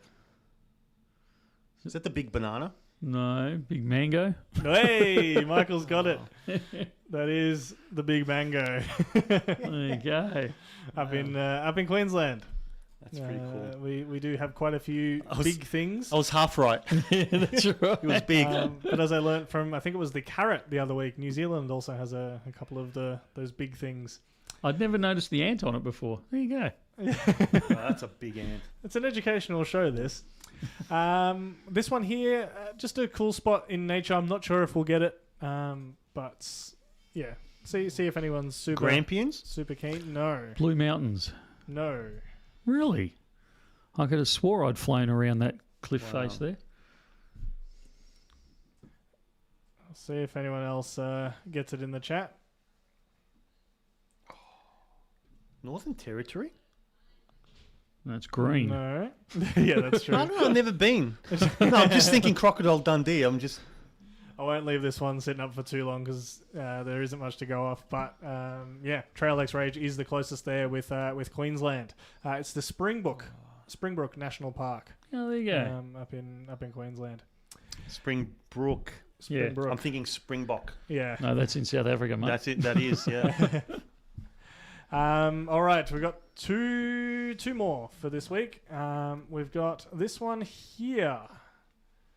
Oh. Wow. I know where this one was taken. And I think a few people might, because someone was asking you how your experience was. I'll see the first person to get it though. Yep, it's at the G. That sure is. So I joined many wannabe teenagers, geriatrics, all putting their hips out and various other body parts out at the AC/DC concert on Wednesday night. Good to see St John's Ambulance there looking after people that had put various joints out. The only drugs I saw being handed around were for blood pressure and cholesterol. Was that hip joints out? It was just ridiculous. It was all of us pretending we were teenagers again. It was a great night. Akadaka at the MCG. Yeah. One more. Funnily enough, on stage, of all the people on stage, because I went and saw them back in when I was a teenager, like 100 years ago, there's only 2 people that were there when I went, like on stage. Yeah. That I went. The rest of them are all no more. Wow. So I Angus thought you were going Young to say and, AI holograms. No. Angus Young and Brian, I'm having a seniors moment just to top this off, are the only 2 still there. Angus being the only one of the original team that's still there. Brian Johnson. Yeah, Brian Johnston. Yeah. Sorry, flash that one up for a second. We've got this one here. Oh, wow. Fell out of a Polly's pocket, did it? I love that it's there. I wish it had fallen out of a politician's pocket. I really wish. Yes. Got got Parliament there. Yeah, it's the old one, isn't it? Yes. Not the current House of Representatives, but the old Parliament, I believe. I'm fairly confident on that one. But yeah, thank you very much to the people who have sent those in to us. And like I said, feel free to keep sending them through, even though we still got a few more to catch up on. But that's all right. We'll make our way through them. It is always cool to see the weird and wonderful places our bags end up. Please send in more. Yeah, because it causes a lot of amusement and interest amongst staff and customers. That it does. I'm still hoping. The person I spoke to a couple of months ago, where he told me he was going, I sure hope he remembered to bring his bag, because that would be an awesome one. I'll tell you about it after. I still want to see one out of North Korea. Actually, you're close. Yeah, you're close. Yeah. Yes. Oh, there we go. Apparently it's the Tasmanian House of Assembly. Yeah. There you have it. What kind of measures do you guys take at the store to check the purity of gold? We use something like a spectrometer. What's the best way to make sure? The best way to make sure is to melt it down and get an assay at the end of the day. We mainly use an XRF with a very skilled operator on the end of it. But there are other ways that we look into it if we're even slightly suspicious. And like I said, we just discussed when I take it to an extreme. There was a couple of other things you wanted to hit before we finished up. I don't know why there seems to be a confusion about our payment methods of late that I've been dealing with. So we do talk about the fact that we need to receive payment within 2 business days, 48 hours, but that's not, and I don't want to harp on anything here, but this isn't, we don't allow that so people can make up their mind whether they actually want to go ahead with the with the purchase, you're locking in the purchase at the point of the agreement of the contract, so of the sale. So whether that be in the store, over the phone, or even on the web, as soon as you hit confirm on the web, that's actually a locked-in order, and payment is due at that very moment and needs to be transferred. The reason we actually talk and offer that 48 hours is purely because some of the banks take 2 days to actually get the money across to our bank and have it recognised.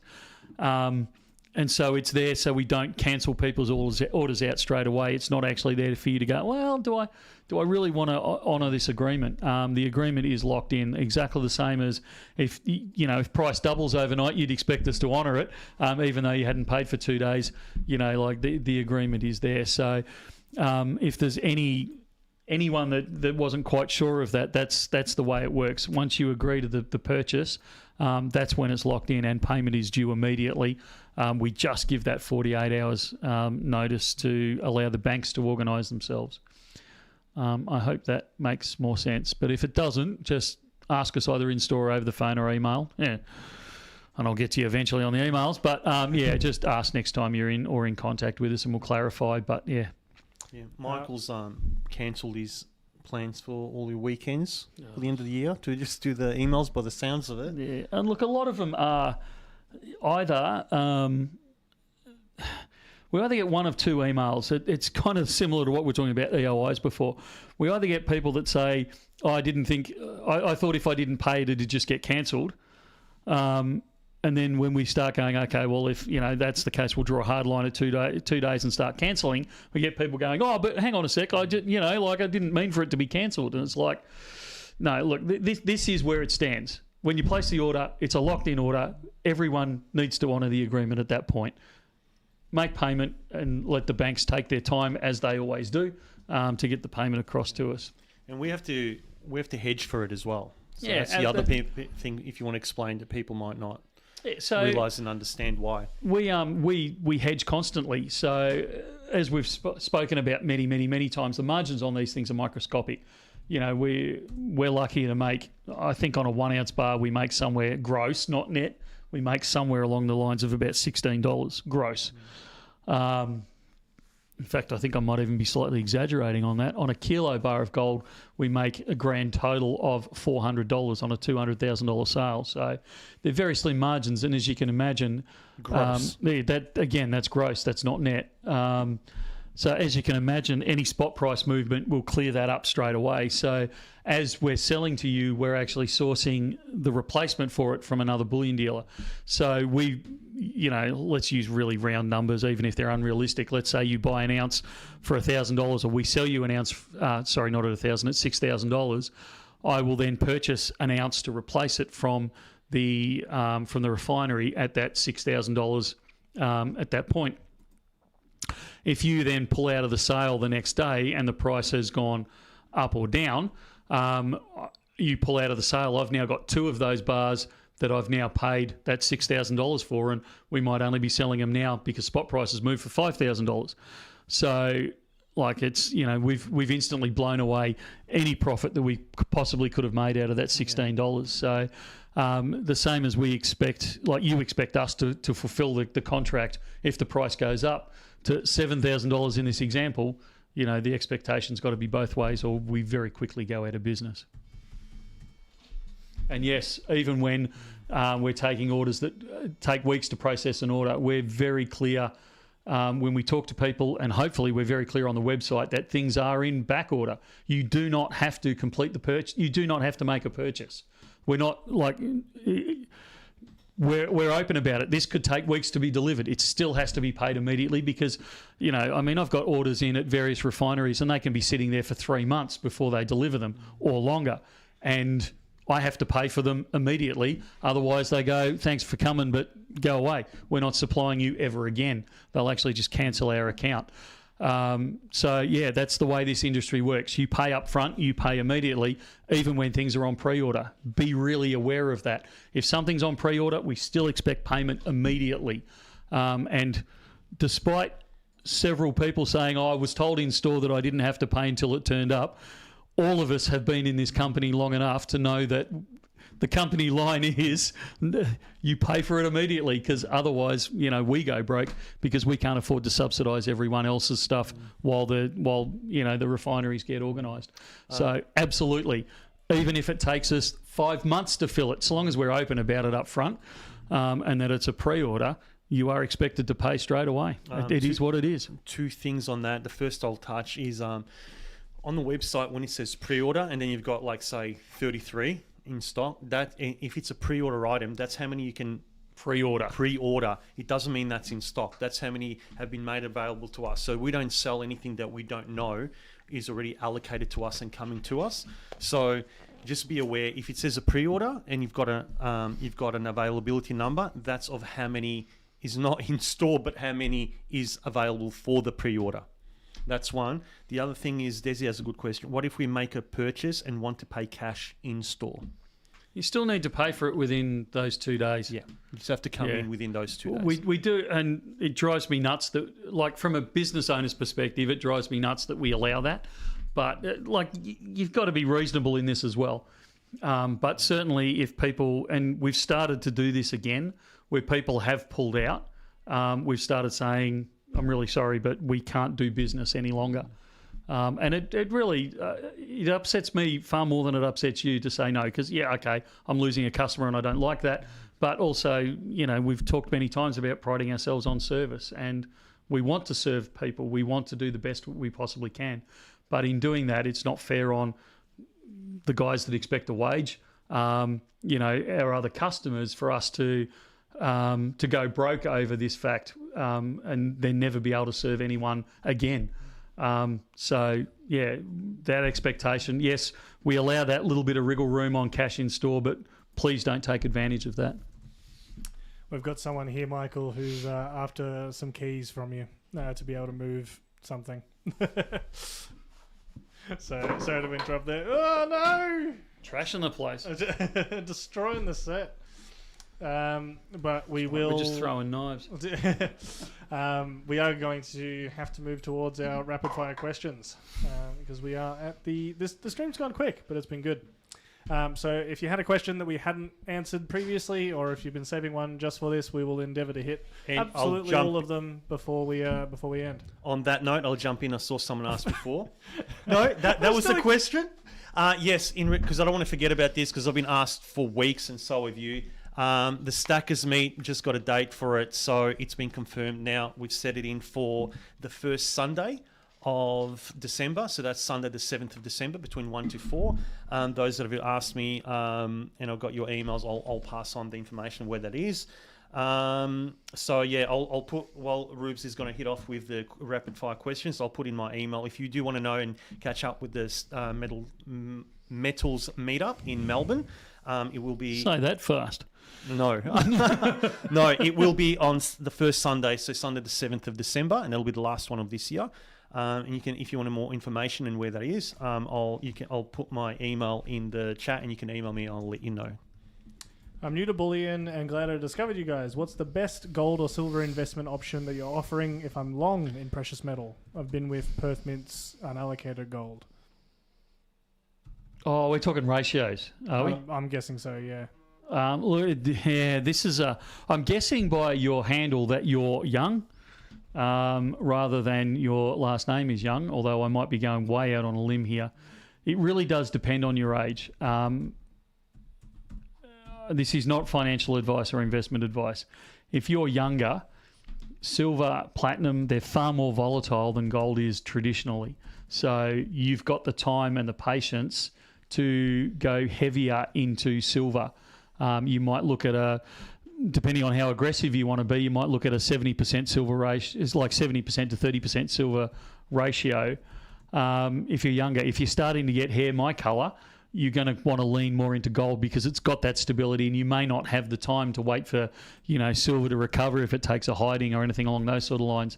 So that's a situation where you might go 60%, 70% gold rather than so much silver and things like that. So that's a really brief answer to a very, very, very long question.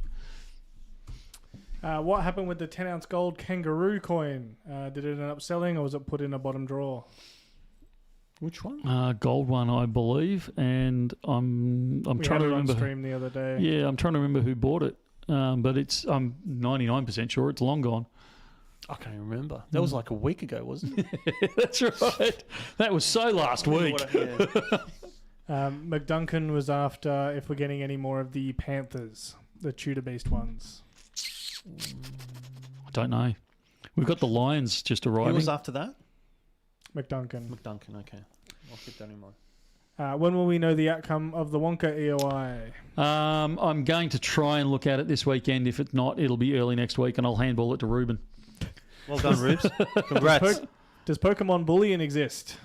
There's a few, but not really many. There's been a couple of them out I there. haven't seen any.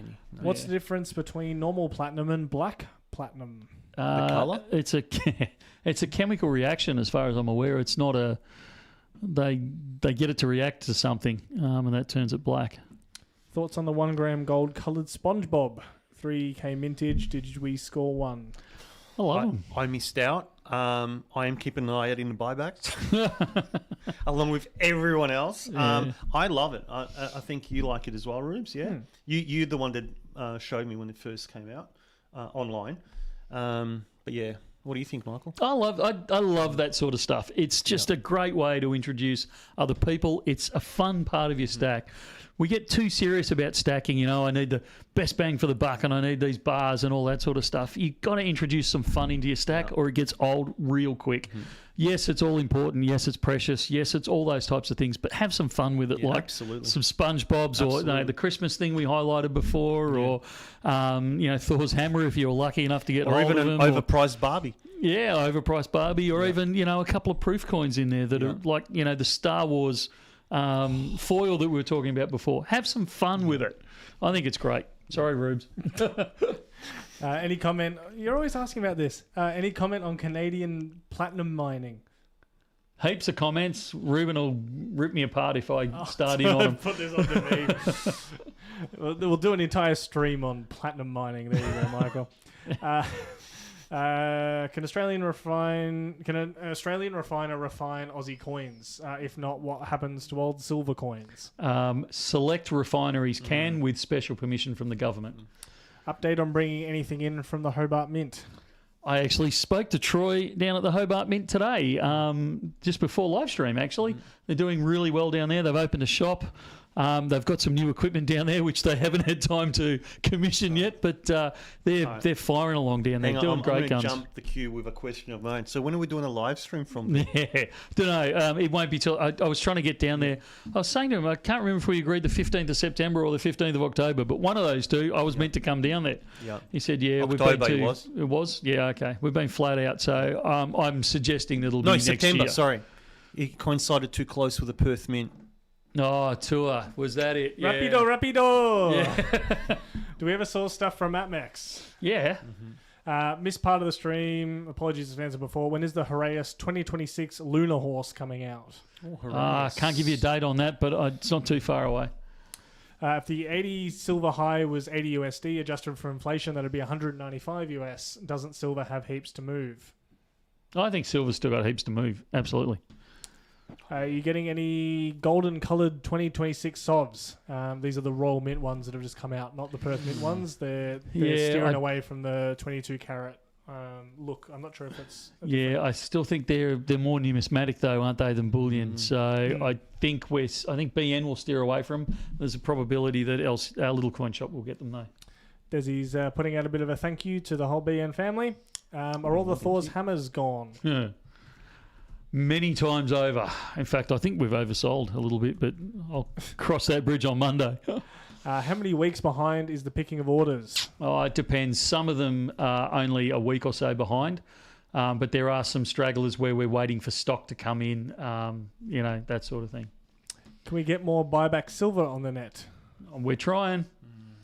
Mr. Young says, I'm in my early 40s, but new to investment. Thanks for the advice. My question is actually about what investment product that Bullion Now is currently offering. Is Bullion Now a trading platform?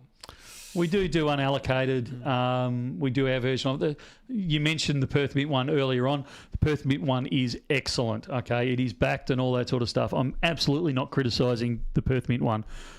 We offer an unallocated program that's also physically backed. But for me, if you're just wanting to stack, get some bars, particularly in the buyback range. They're very good and it's best bang for your buck.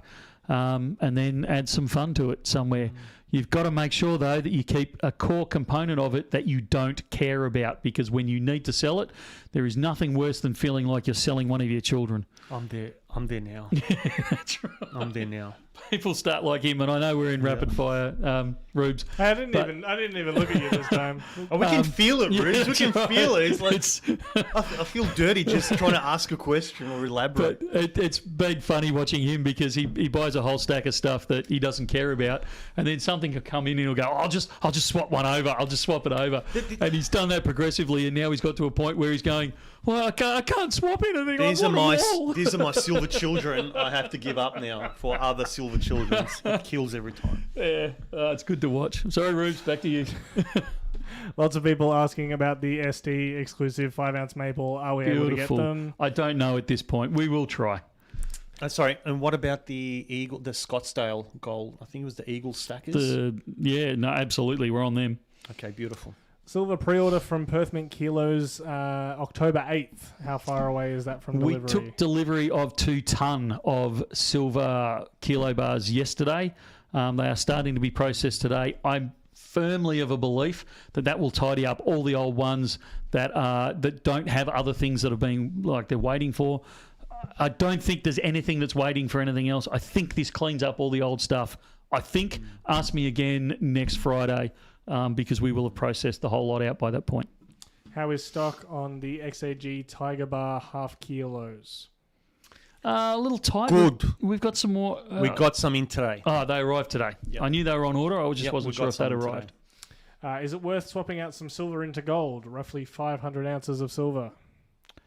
If you're talking about the ratio swap, I don't think it's worth it yet. But I always, depending on what else you've got, I think everyone, personal opinion, this is not financial advice, all that sort of, and Rube stuck it down there. I think everyone should have just a little bit of gold in their stack. What new stock prior to Christmas? We are getting close to the cutoff. We are. Look, there's heaps. Rubes has been very slack about not filming it. I'm gonna stay I'm just going to let that hang. If I have 1,000 ounces of silver, should I bother stacking more?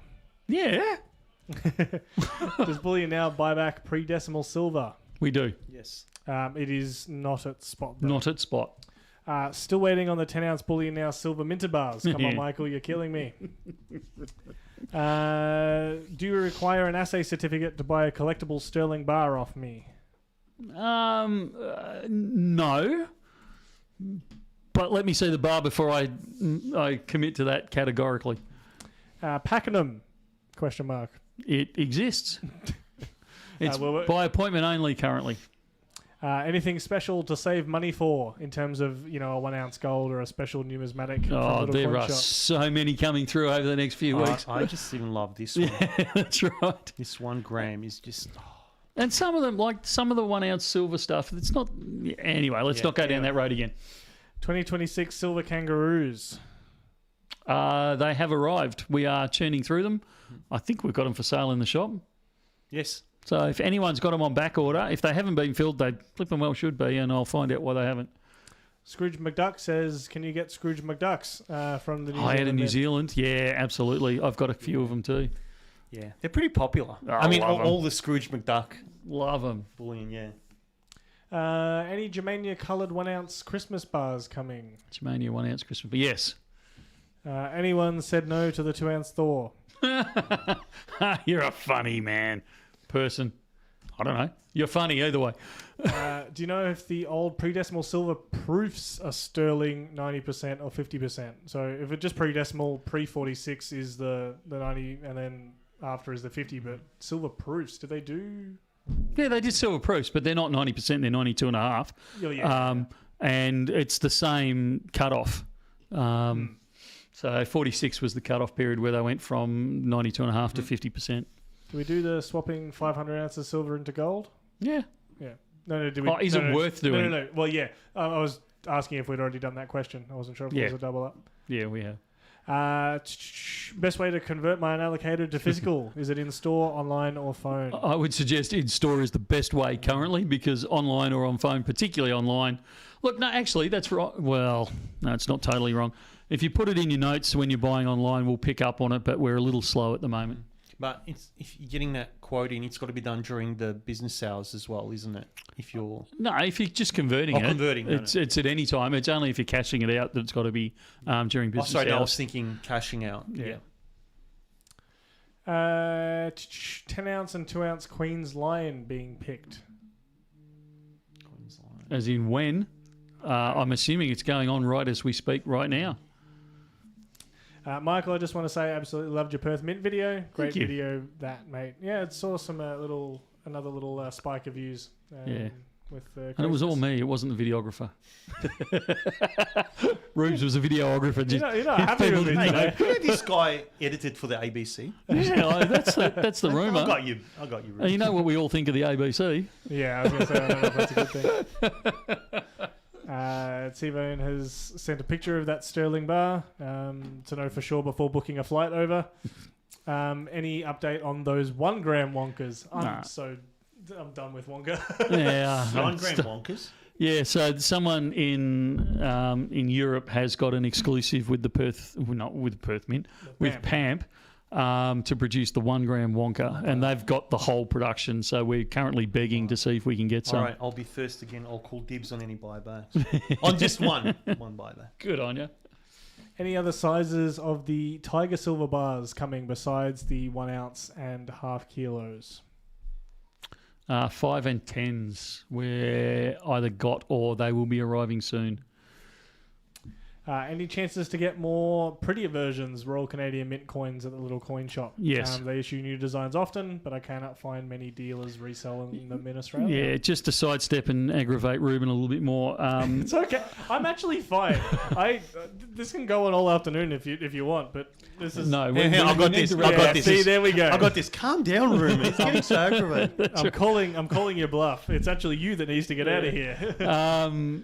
Royal Canadian Mint interesting to deal with opening accounts and things like that. So that's why you're going to find maples out of them. Yeah, it's very difficult as a dealer to get them to supply. So that's why you're finding difficulty. But we've got a tap in there, no pun intended, on the old tapping the old maple leaf, or maple syrup. But we're trying to bring them in more consistently. Did you say Scrooge McDuck? When, please? They've had a release fairly soon. Either fairly recently or fairly soon. I haven't seen the designs. Yeah, okay. So that's the problem with this job. You never know. You got to be really careful you don't tread on embargoes, like I said before, because you don't know if you've seen it. That's why people tune during in. Release. That's why people tune into this. That's right. Who knows what we're going to say? Especially when we're overtired and ask these questions. Exactly. Yeah, the number of times I've trodden on a embargo accidentally, it's not funny. Just gotta hope they don't all watch. Yeah. Can you use unallocated gold to get silver? Yes, drives me nuts, but you can absolutely do it. Possibly dicey question. Any particularly favourite mints? Yes. Yeah, absolutely. I love the Perth Mint. I love the Canadian Mint. Not as much as Matt, but I love the Canadian Mint. Germania Mint. Yeah. Germania Mint is probably my favourite. I love Scottsdale, but pretty much favourite private mint. And Perth Mint is my favourite government mint. Yeah, especially after being there and seeing behind the scenes and just seeing how it's just insane respect for them. Yeah. Any Pez silver dispensers hanging around? No, but I saw them the other day at PAMP, and I reckon we should bring them in again. They're pretty cool. Yeah, they are. Brian just says Ruben. I'll just say Brian. Will BN or Little Coin Shop end up having access to all Germania Mint products? We currently do have access to all their products, as far as I'm aware. And will there be an individual listing on the web for the tiger bars? They have previously only been listed as locally produced. Don't know. Don't know. We've made it to the bottom of the list. We have, and I haven't flown for a while to Mattacooks, but I used to fly over Melbourne quite a lot. It's one of my favourite cities to This is fly why I'm over. trying to get Michael to get a chopper license, and then it's... Oh, mate, I'm dangerous in a rotary wing. No, you know what? He's waiting for a Tesla chopper. It'd Aren't be you? safer for everyone if I did, I can tell you. Fixed wing, I was, no worries, but the rotary wing used to just confuse me. Well, I think that's it That is it. for this week. I think we're all a bit exhausted after all of that. I think the adrenaline's starting to wear off and we're all getting the... Thank you very, very much for joining us for another week. It means a lot to us that people listen to our prattling on for an hour and near enough to an hour and a half now. It's an incredible privilege to have these interactions. Sorry, near enough to 2 hours now. Yeah, try 2 hours. Strike a light, you're right. That's why Ruben was like, Yeah, far out. oh, you know why? Because he's getting already into bachelor mode. So he doesn't have to be anyway. Take it easy. This is going overseas. That's right. He saw that comment about the watching it in the pub, and he's Yeah, he's I'm already already there. yeah. No, thank you very, very much for joining in. I will keep this fairly brief. We are back again next week, next Friday, same time, 2:30 Melbourne time, and it will be the usual shenanigans. We've only got a few weeks left before the end of the year, so we'll start wrapping things up fairly soon. We do have more releases. Keep an eye on the website because, unfortunately, we're not keeping up with the videos on the website, like with the releases on the web. So sometimes, like this Christmas one, we snuck it out there a little bit earlier than we should have. So keep half an eye on the website. We'll try and get more and more things back onto the web. We've got supplies coming through now. What I'd like to do is take some photos so we can upload them so you can see what's coming through more quickly, like the 2 ton of silver. It's pretty impressive when you see 2 ton of silver turn up from the Perth Mint. Thank you, Ruben. Thank you, Alex, for tuning in yet again and giving a hand. Welcome. And thank you for the whole BN team that allow us to do this. It's only through your graciousness that we can do it. And thank you for the Bullion Now family for supporting us. And we will see you next week. Have a great weekend. So yeah.